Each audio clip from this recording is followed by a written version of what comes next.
It's a pleasure to be here this evening. I want to start by saying welcome to New York to those supporting tonight's proposition.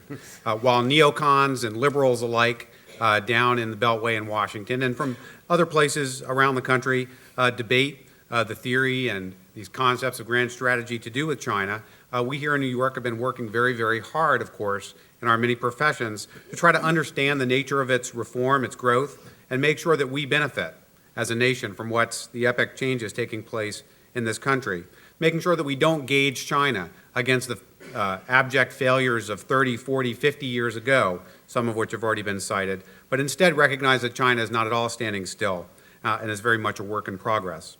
So I, for one, very much look forward to the chance to debate these issues here tonight. The notion that China's strengthening is bad news for us, which is really what we're talking about, of course.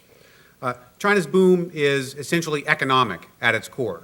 So the role that has been cast for me is to lay out three critical economic arguments for why, whether you're a New Yorker or not, you should be very much against the motion that we have on the table before us this evening. First argument, China's boom is benefiting others in a big way, not just China.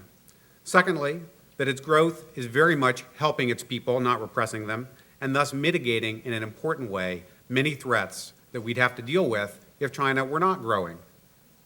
And thirdly, that we, the United States, together with China, have larger economic responsibilities of a global nature that demand our mutual respect and our enthusiasm, in fact, instead of confrontation with China over its growth and strengthening, which indeed is what we're here to debate. Let me explain each of these very briefly. First of all, China's growth is benefiting the economies of rich and poor nations alike.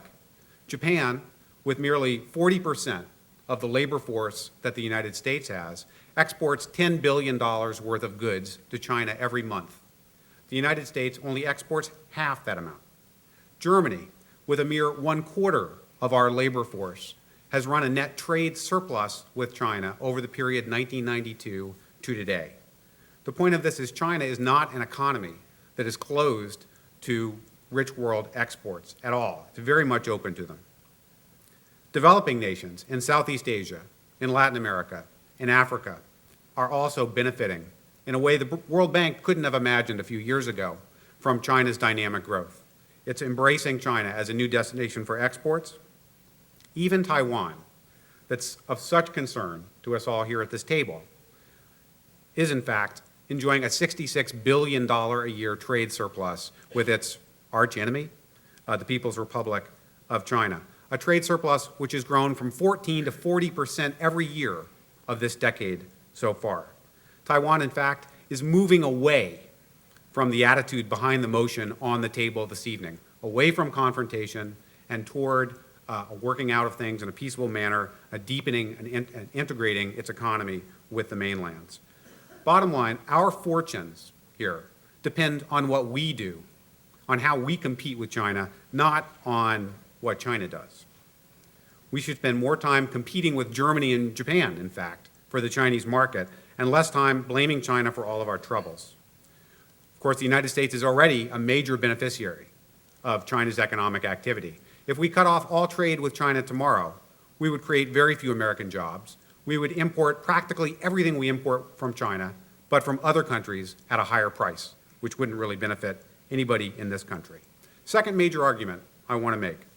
China's growth benefits its people, and by doing so, mitigates profound troubles that would eventuate if that were not the case. The real threats, the existential threats to the United States today come from impoverished and stagnant states riven by discontent and insecurity. North Korea, Iran, Iraq, the Middle East in general. Stagnant economic circumstances in Sudan, in Venezuela. These are the engines that breed terrorism and nihilism, which are the true threat and trouble we should be concerning ourselves with.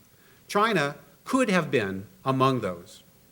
In fact, the China of 1978, before the dreaded boom that we're here to debate this evening, would have been one of those. By embracing our economic model, in fact, which is what they've done, they've grown beyond that danger. And though 800 million Chinese are still poor by our standards, they're striving toward prosperity and not toward extremism. Those people, those toiling Chinese, are the boom that we're here to pass judgment on this evening. And while their toil brings competitive challenges for us, we would be gravely mistaken to try to turn back the clock to the failed state China was before this boom began. Prosperity is not an alternative to political change in China. In fact, it's been the handmaiden of it. The totalitarian government ruling $200 per capita China in 1978 bears practically no resemblance to the Chinese government managing a $2,000 per capita economy today. Likewise, the Chinese government that runs $10,000 per capita China tomorrow will be vastly different than the one we deal with today. Third major argument.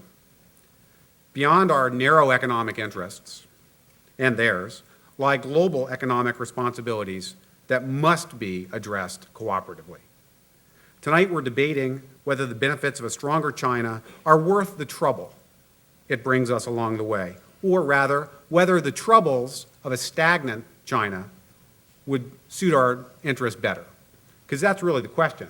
It's which set of troubles suits the American interest and which does not. It's a reasonable question, but such a narrow-minded calculus of self-interest alone does not befit a great power, and certainly does not befit the United States. Economic success, foremost ours, and now China's as well, is creating a great economic, political, and indeed security challenge, climate change and environmental crisis globally. The US has refused to address its responsibility on carbon emissions, and the reason given, China. A convenient fits-all purposes excuse not to act when you don't want to act. China, interestingly enough, has refused to accept carbon commitments for the same reason. The United States should go first. This logjam is fueled by the mistrust that tonight's motion puts forward. And indeed, it cannot be permitted to stand. We have an economic responsibility to the planet to deal with this together, or we're going to lose more than anybody does. To finish, let me say this. I have a private practice in addition to being a think tanker and professor. And my customers are troubles. They're troubles I'd like to have more of, frankly. I don't have a problem with troubles. We have more troubles with Canada economically than we do with any other country. Is that bad news for the United States? It's not. It's part of a mature relationship. Those in favor of tonight's motion counsel a strategy meant to leave China in ruins, using a playbook last used in the Cold War, building up our military instead of our economy. Who will join us in such a strategy? I urge you to vote against tonight's motion.